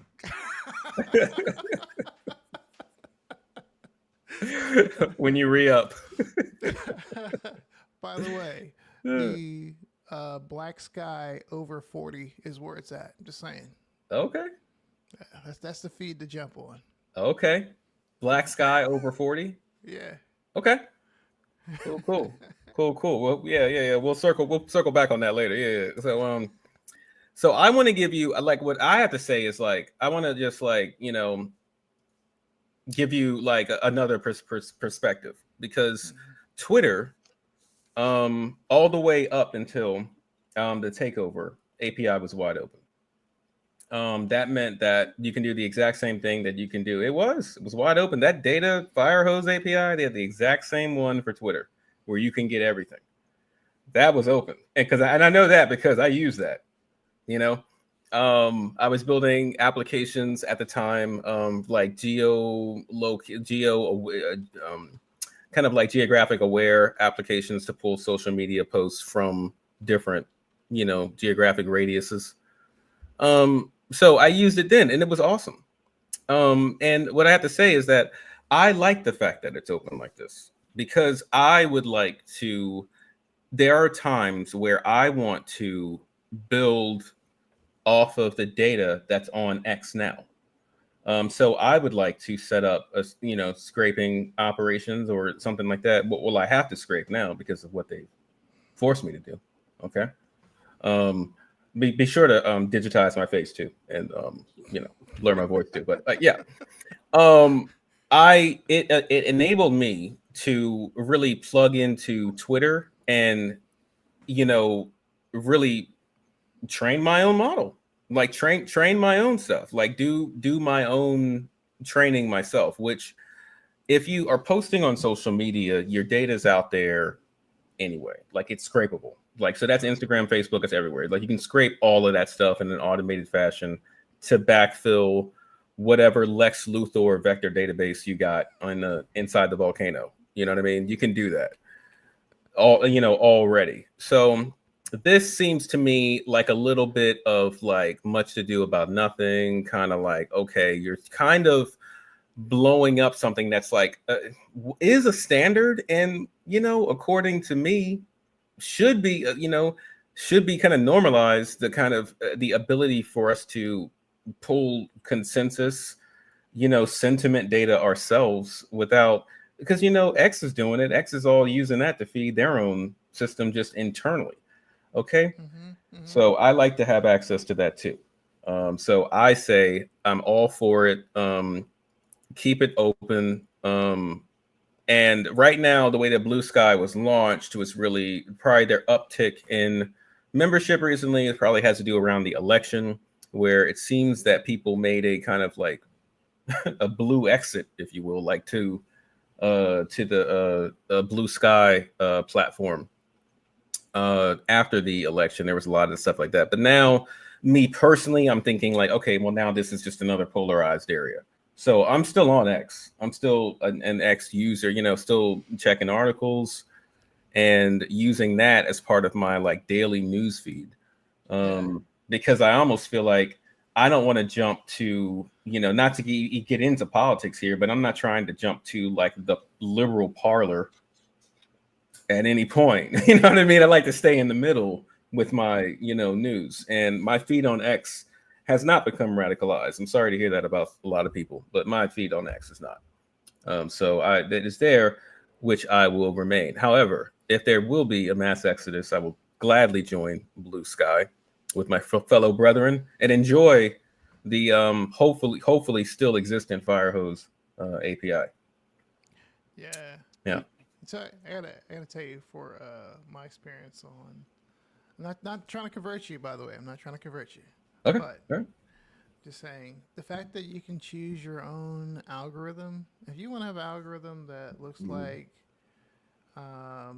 cats, like you are a cat person, you love seeing pictures of cats, that makes your day. You can add a feed, which is maps to an algorithm that is just for that. And every day you just go and you pick up your Blue Sky and just look at your cat feed. New cats will be there every day for you. And it goes for anything that you're interested. I have one for, for AWS something. It's like AWS Enthusiast or something like that. And I can go through and just look at that and just see what the new things that are happening with that particular subject. It's almost like, I don't know, it's like a mixture of almost like RSS feeds, right? Yeah. Remember RSS feeds from back in the day? Oh, You yeah. have like your RSS reader from all your different sources. You get all your cool news that you want to see. Like I'm doing that essentially at a social media level now.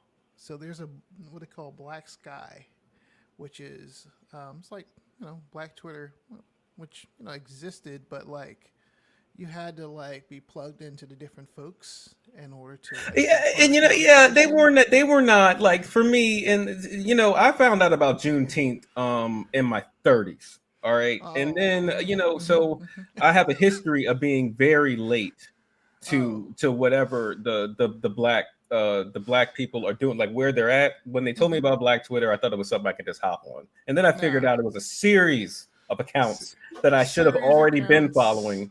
Yeah. Series of accounts. But now it is a feed, which is hilarious. Like I just go on there and I want to laugh. And it's it connects to the culture. Well, if I want to laugh at something that's connected to the culture, or see what the Discord is, I can go to the Black Sky feed and I'm in it. If I want to go back to my cat pictures, I can do that. I can just flip back and forth. But that choice right now, I think folks are realizing that this exists now. If you want, it does mean if you want to be in an echo chamber, you can be in an echo chamber like hardcore. Yeah. But I don't know. The bubbles are there. I'm having a good time. I got my wife to convert. That's my first real convert so far. So I'm drinking the Kool-Aid over here too. How about you, Marlon? Are you using it? Are you using Blue Sky yet? Have you No, I'm not using it. I've heard about it several times. I at this current moment I cannot add another thing to my device that will distract me. So at this current time right now, I'm refusing to do so. And stuff. And so I'm looking for this may be it right here. Okay, so I don't know. I feel like this is in some form, with Blue Sky and all these things like that, and third-party AI training and things like that. I feel like this is kind of like repeating history. Going back to what Adrian said to as well. At one point, Twitter did close the API long before Elon acquired it and stuff and everything. And so I want to say it was like 2015. It was like 2015 or something like that when Facebook closed theirs. And so if you remember, it was still open because I was still working on it. No. So no. They closed segments of it and everything because remember when Twitter started opening, it had an open RSS feed. Twitter had an open RSS feed and everything, and they closed that. And they started they started to close segments and stuff of it and everything, and developers was getting pissed because people was building companies and businesses off of the open access of it, same Yeah. with Facebook and everything. But it was Chris nowhere Dixon, near. It was nowhere but near the amount that Facebook was shut down. Nowhere near. But Chris Dixon wrote about this in his book, Rewrite Own, and everything. This is kind of as I was looking for like the deep dive and stuff of into it as well, because basically both platforms started to kind of like start to mirror itself and everything in certain different ways and everything. Facebook was like closing large portions of it, but it was more noticeable because Facebook is such a like large platform. Twitter was starting to do the same thing in just smaller segments and everything and stuff of it. So they started with the RSS feed and they started kind of closing, all these over different platforms as it kind of move along. Everything. So what I'm to say is it feels like history is starting to repeat itself. And it started to repeat itself and everything as well and everything. And it's like you can say all day. It seems like every time somebody says they want to do something right for humanity and everything, it is a second thought after they figure out a way how to lace their pockets on them and miss the way, everything. And so with this and everything, with this blue sky and everything example that we're kind of talking about as well, it's not surprising. I know Sekou said this hurt his feelings and everything, but it's just not surprising and everything, in this type of area, just because it's just this is the way of the land, stuff right now. Somebody got access to 1 million public, blue sky posts and everything, because now they're trying to figure out how to train, their models for their use case, for their thing, everything. They're trying to build on top of this to get a certain results or, fine tune or stuff where it may be, stuff in this area. And it's just like with blue sky, kind of already been here, done that type of thing. It's like, bro, don't tell me that you didn't see this coming. Oh, wait, they did what? Wow, that's a new thing. Like, come on, guy, don't tell me that you didn't see this coming. Don't tell me that. Hey, watch this. Don't tell me, and don't even try to convince me that you're not already doing this yourself. Yeah, it's already happening. Yeah. Yeah, they have their commitment that they will not do training of post on when I do AI training. They had this commitment that they actually published. It was a couple weeks ago, around that. Let me see. Actually, how long ago was that? Around November 15th. November 15th. Wow. Yeah. That's very timely that this got reported. Mm-hmm. So I think you're right. Like they knew what was gonna happen.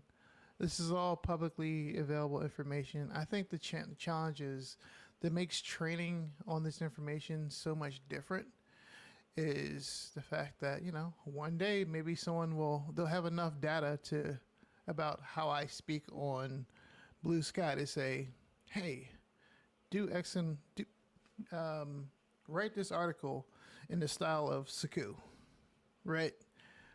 That's not that just Yep. for me. That's something I think about, but you know what? I still have to remember that back in 2001, the idea that you're posting to a public forum itself was taboo. Right? Mm-hmm. It's like, oh, you're gonna post it? No, someone can steal your message about the cake that you want to bake, right? Yep. Like that was where we were. We didn't want folks to know your username. We didn't want, oh man, don't just share my username. They can do all type of terrible things. They have my username. That was 2001. Look where we're at now. Yeah. Like the world's different. These things are gonna shift. Mm-hmm. So I think what can and cannot be trained in AI needs to kind of go through its own moment, but still, I feel uncomfortable still. So, yeah. That's why I like, I will. It's almost like when it comes to ads, like if you give me an option to pay money to not see ads, I will pay the money. If you give me an option to not have my data trained, I will pay money not to have my data trained. Mm-hmm. Like that's just how I operate. As long as I have the ability to do that, that's Yeah. what I do. Yeah. Um, John there in the comments said John said that he has 11K followers on Instagram and he still don't understand it. He said they're all changing the algorithm. Yeah, it's true. John, I'm going to take that and use you, my friend. Speaking of changing, Zoom has said now they are making a change. Zoom said we are now a AI first work platform and not a video platform. It says Zoom Communication has officially is dropping the video from its name, rebranding as simply Zoom Communications to reflect its evolution into a broader AI work platform for a human connection. It said this change signals a shift from its focus on video conference, which propelled its growth during the pandemic, a pure, comprehensive suite of tools for hybrid work environments. While Zoom experienced explosive growth in 2020, its revenue projections have since declined as workers return to the offices and face competition for larger companies like Google, Microsoft, Slack, and so on. To counter this trend, Zoom has expanded its offerings beyond video conferencing, launching Zoom Team Chat and a full suite Zoom workflow solutions that includes productivity apps and business email client and more. The CEO, Eric Yuan, emphasizes that Zoom's commitment to leveraging AI to automate the work process as improved efficiently. He highlights Zoom's AI Companion 2.0 launched in October, which features like improving summarizations and assistant tools. Jan believes that AI can ultimately lead to a 4-day work week by automating time-consuming, interesting tasks and freeing up employees to focus on more meaningful work. The rebranding and focus of AI represents Zoom's efforts to adapt the evolving landscape of work and remaining a leader in communication technology space. So I'm gonna start off with this one, guys.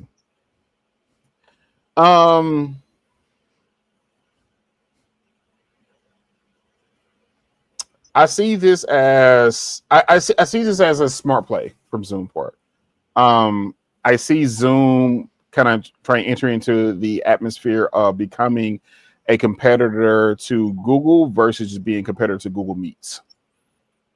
I see this now. They're starting to say like, hey, we dominate the video, market, and so now we start to expand our wings, especially now as people who are shifted back to work, more in office, more interactions, things like that.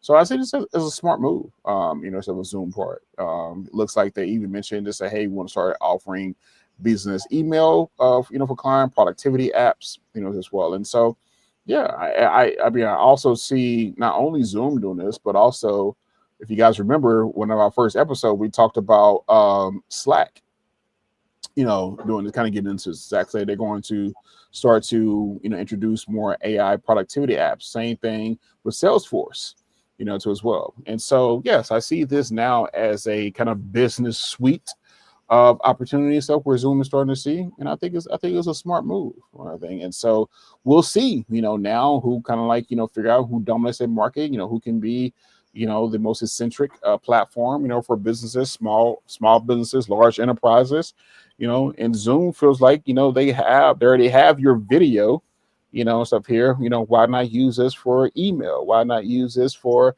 our C-suite, C-suite tools and everything? Why not use this for, productivity tools and everything? And so I think it'd be interesting. I think it'd be interesting to see what the consumer thinks. Will the consumer take Zoom seriously as we're, Zoom says like, hey, by the way, we've developed this, this email client, we developed, this tool to help you write grants faster, with the consumer, take Zoom seriously, so I guess we'll see here. Yep.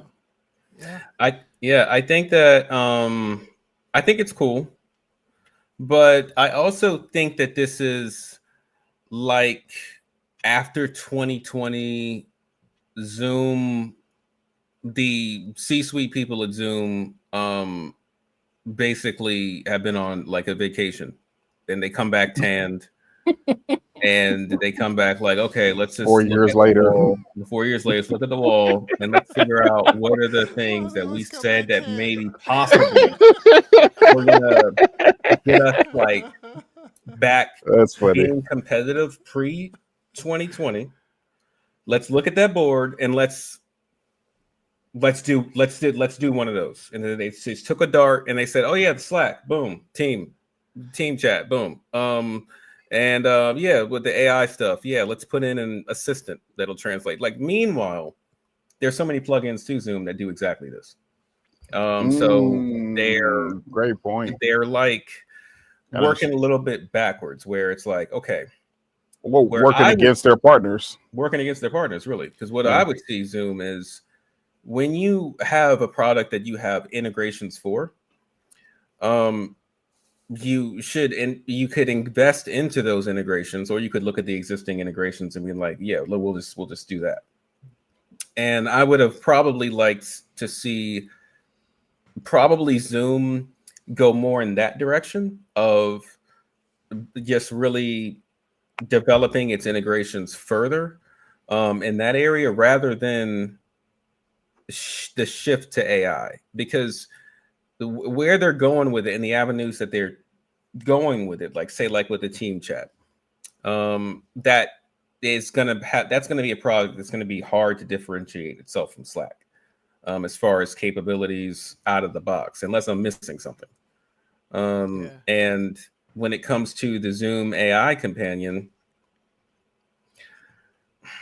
we have, I mean, I am under the impression that at any point there is a team of, I mean, there's a mass of, you know, your Guilfoyles in Silicon Valley, your people that are just always, that are just, you know, working on AI companions themselves.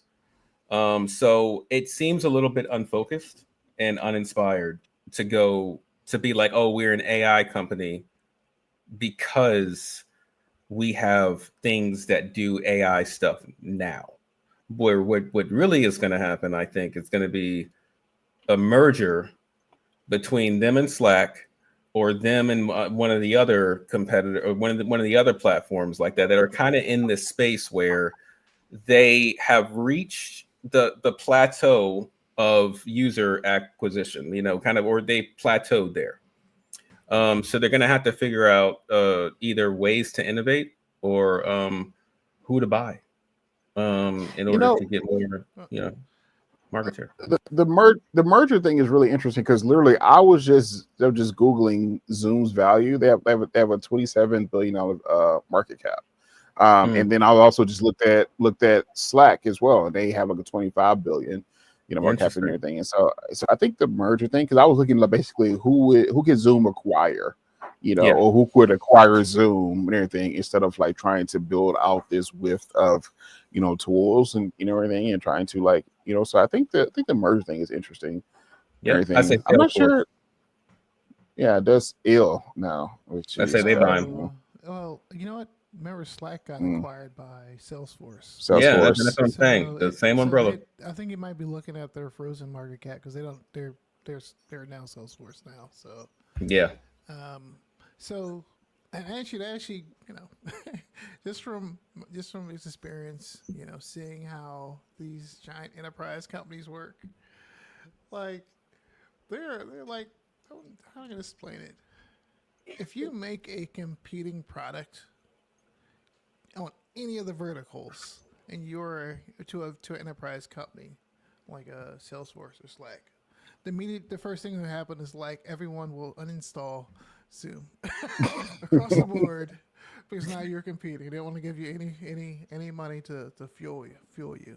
Yeah, which I feel like they're gonna lose customers very quickly through that. But Zoom, I feel like they really work at any levels. Like all the church programs are using Zoom. Like, you know, all the family meetups that folks are having, they're not using Hangouts. They're using Zoom. Zoom is that is the go-to app. The fact that they're adding these different like workplace things is interesting. I don't think they're gonna get like more usage out of those customers. What they're trying to do, they're trying to directly compete with Slack, and they're trying to directly compete with Office 365 right now.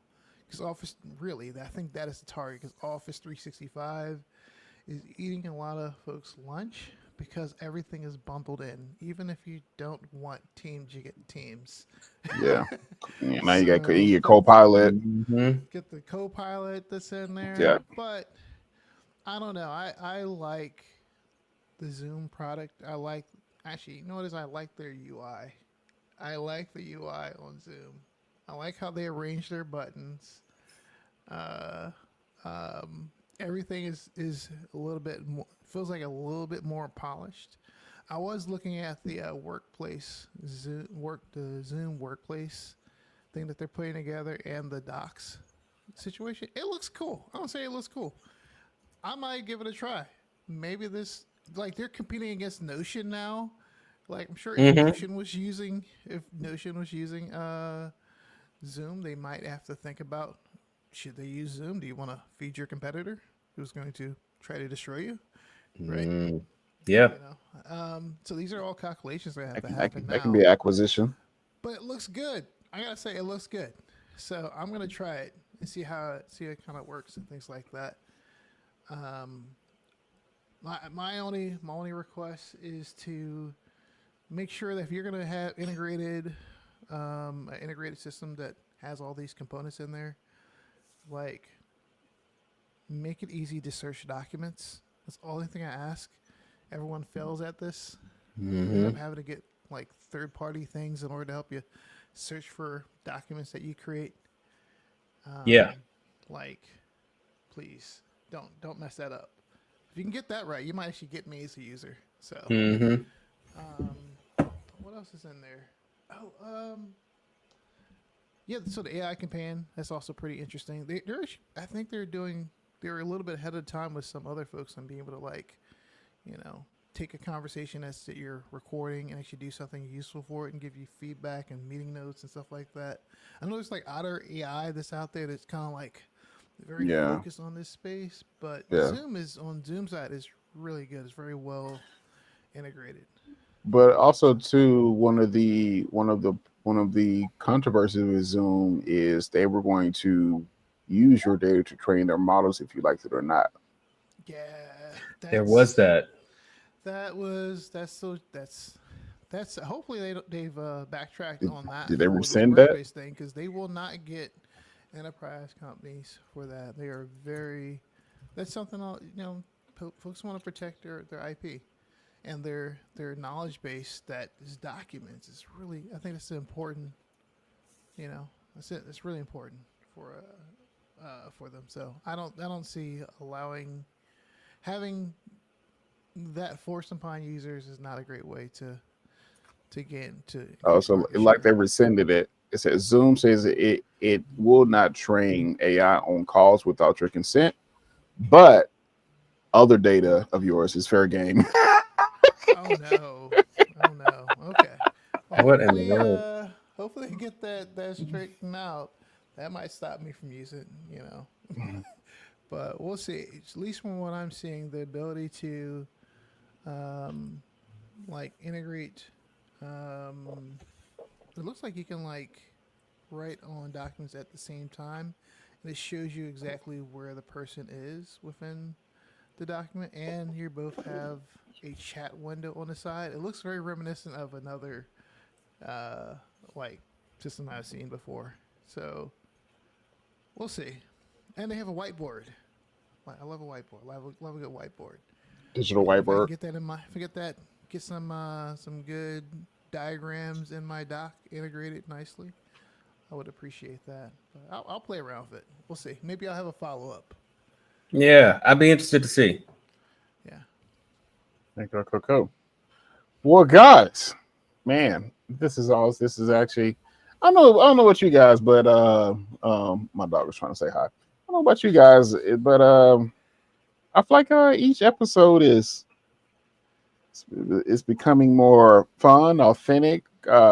It's becoming just like a flow, between the big three here. Yeah, I agree, man. Like I used to have like a kind of like a low hum of anxiety before these calls because I'm like, oh man, like never done this before on a regular basis. Just having a conversation. I didn't know I could talk for like to even come up with content to, contribute this much. So yeah, I'm impressed with myself as well as us with continuing to do this. Like By the way, that's another shirt, the big three of AI. We got to get that. AI. Gotcha. Okay. The big three of Coming AI. soon. The merch I'm store. writing that down. Yes, the big three of AI. That's good. Everything. Yeah. So guys, man, today we've discussed OpenAI. Say they are now building, starting 2020 and 25 up in January, they're going to be building computer using agents, a new software with the ability where agents will be able to use and build and do things and stuff, without the human and stuff in the loop and stuff, you will. And NVIDIA, it says NVIDIA now has entered into the music arena, creating a new model called Fugato. And then we discussed Uber has now elevated their gig economy to now have the ability to connect businesses with independent contractors to perform tasks for training AI models. And then over there, the new kids on the block, Blue Sky has already started raising some concerns about their third-party AI training. And then we nightcap and stuff there with Zoom says now don't look at us no longer as a video platform. We are now an AI first work platform. Address us as such. Big chest out. So, but no, man, it's been a great podcast here. As always, guys, you can follow us on all platforms at AI with Friends podcast on all platforms, and then you can follow me as an individual at I am Marlon Avery on the platforms and stuff as well. Sekou, Adrian, close us out there. Yeah, you can follow me on TikTok and on Twitch as Sekou the Wise One, and that is the number one. Yep, that's me. Adrian. Yeah, you can follow me on TikTok at a green_lantern. With oh my god, is that search Green Lantern? You'll find it. And infamous Adrian on Twitter or X. Sorry, Adrian, we're gonna need you to pick one username too across all platforms. I know. That is so bad. I'm gonna do that. I'm gonna pick one username. It's real scattershot. My social media. You know what I mean? You try your best to get the official Green Lantern. See how much you can piss off Marvel. Ooh. Oh no, man! See how much you piss off DC. My bad. I'm gonna try to be the UPN Jon Stewart too. If they do that show, I'm gonna try to be the one they put out on UPN. The WB. Yeah. Oh man, UPN. Jeez, I haven't heard that in forever. What's that? What was that? Moesha. What was on UPN? It was on UPN. Man, I'm gonna tell you, they started with Homeboys from Outer Space. I don't know if you remember that one. They started with Moesha wasn't on UPN, was it? Was she? I feel like it was. Girlfriends was Moesha, yeah. Yeah, Moesha. Everybody hates Chris. All of us. Chris. Yeah. The Parkers. Buffy the Vampire Slayer. Insane. Buffy the Vampire Slayer was UPN. I thought it was WB. Yeah, or is that the same thing? Yeah, it was on there. Wow. Remember LL Cool J show In the House? That was my favorite. I used to love that show. I watched that. And also Enterprise, Star Trek Enterprise, Voyager, yes. Yeah. And with top 5 cartoons, no, forget that. Top 3 cartoons of all time.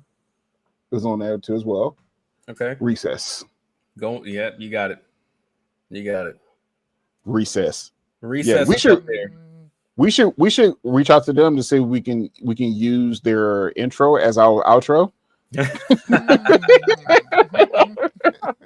I'd be open to that, man. Let's see if that's like under Creative Commons license. Maybe it's you can just get it now. Who knows? Mm-hmm. Oh wow, SmackDown was on UPN for a couple of seasons. SmackDown, yeah, that was on there for a little bit. Yeah. It's always funny how we end the show. Okay, cool. Yep. All right, guys. And until next time, Sekou go ahead and end us out there. All right.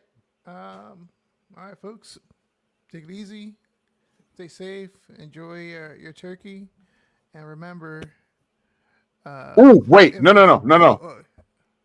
Closing out question. Yeah.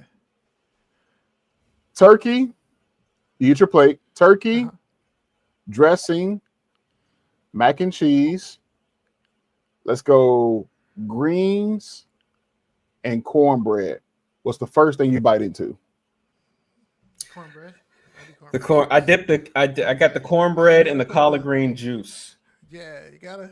Yeah. Are you a mixture there? Yeah, I mixed the plate, man. I got the cornbread and the collard green juice. Yeah. I don't know if I don't have them touch. You can't touch though. They gotta be a little bit of like just a little. It gotta be some. Kind of. The greens are okay. Y'all are you guys don't like to mix your stuff together? No, very segregated. Yo,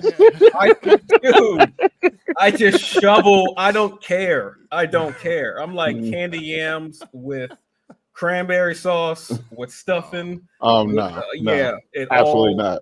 It all, yeah. No, man. I'm going to make a new plate. If that is so funny, dude.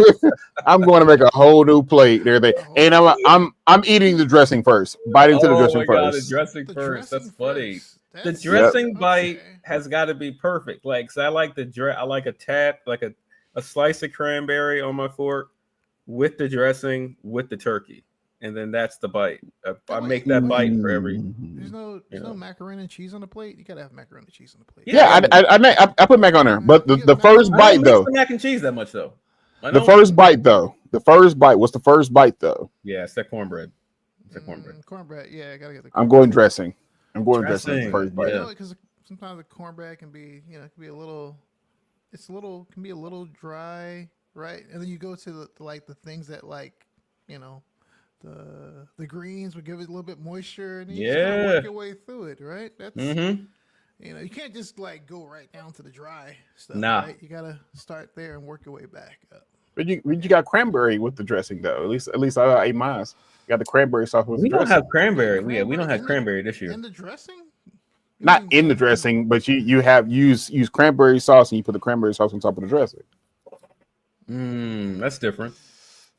I never had a dressing topper. My dressing is the topper to what I'm eating. But then again, no, because I like that cranberry stuffing turkey bite. So yeah. Yeah, because also too, let's be clear here too as well. There is a difference. I'm not saying that's what you're saying, but there is a difference between dressing and stuffing. Oh, what's the difference? Giblets. Yeah, what is it? Is it the giblets on it? See, this is about to be this is. Hey, look! I just learned about Juneteenth, dude. Leave me alone. Leave me alone.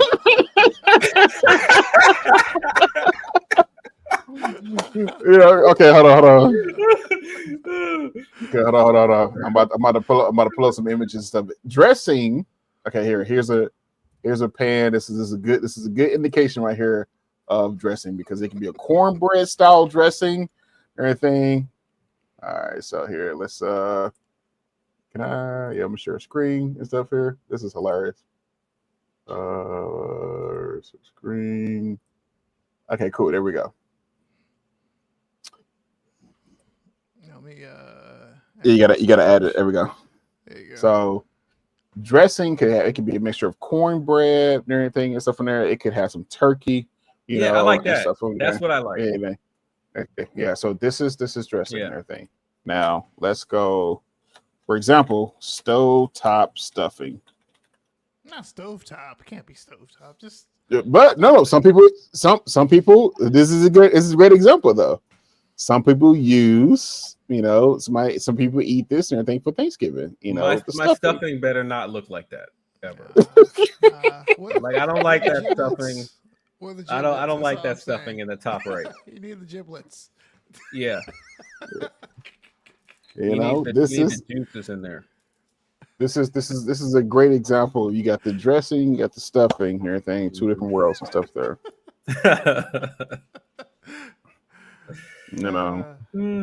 That dressing at the top right looked like it had like some raisins in it. I don't trust that. Oh no, man. For our viewers and listeners who do that, we love you from a distance. You're still a part of the family here. You know, we just can't come over for Thanksgiving. You can come to our house. Yeah, you can come to our house and everything for sure. You know, welcome over. But we can't come over there though.